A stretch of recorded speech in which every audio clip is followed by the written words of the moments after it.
stay with you.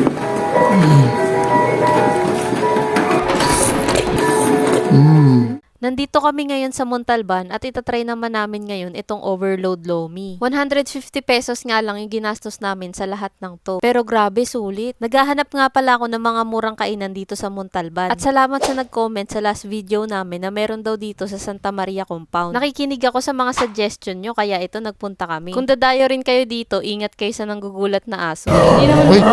Sa dulo nga nitong Santa Maria Compound, makikita nyo na itong R&R Lomi House.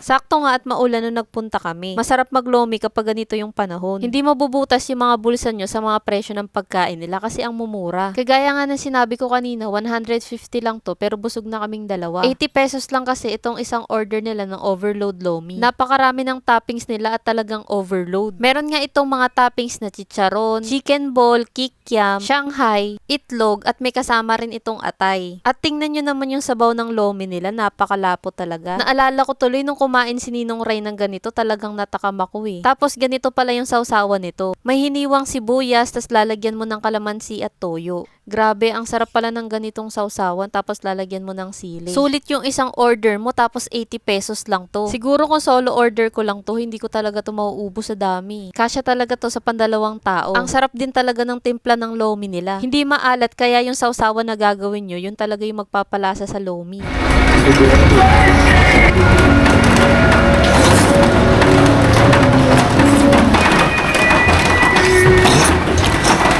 Marerecommend ko talaga tong lomi nila. Grabe, ang sarap. Meron nga pala silang delivery kung hindi kayo makakapunta dito sa Santa Maria Compound. Mag-message lang kayo sa kanilang Facebook page. Kung balak nyo namang mag-dine in, open sila simula 8 a.m. hanggang 11 p.m. Kaya guys, try nyo na rin dito. Ito pa nga pala in-order namin yung kanilang cheese stick. Akalain mo yun, 2 pesos pa rin isang peraso nito. Hindi lang yan basta kinulayan ng cheese kasi meron talagang cheese sa loob. Tapos isasawsaw mo dito sa kanilang mayo ketchup na sawsawan. Grabe, ang sarap. Bumili nga pala kami ng 10 piraso kaya 20 pesos to.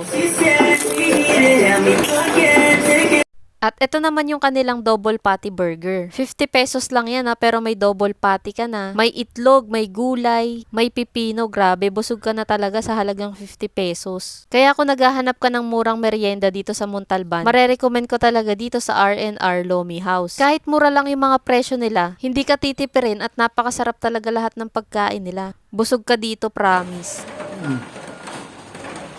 Naghahanap pa pala ako ng mga mura at sulit na kainan dito sa Montalban. Baka may marerecommend kayo, pakilagay naman sa comment section. Para yun naman yung next naming dadayuhin. At para updated ka pa sa mga mura at sulit na kainan dito sa Montalban, huwag mong kalimutang i-follow ang aking mga social media accounts. Yun lang, maraming salamat. Bye!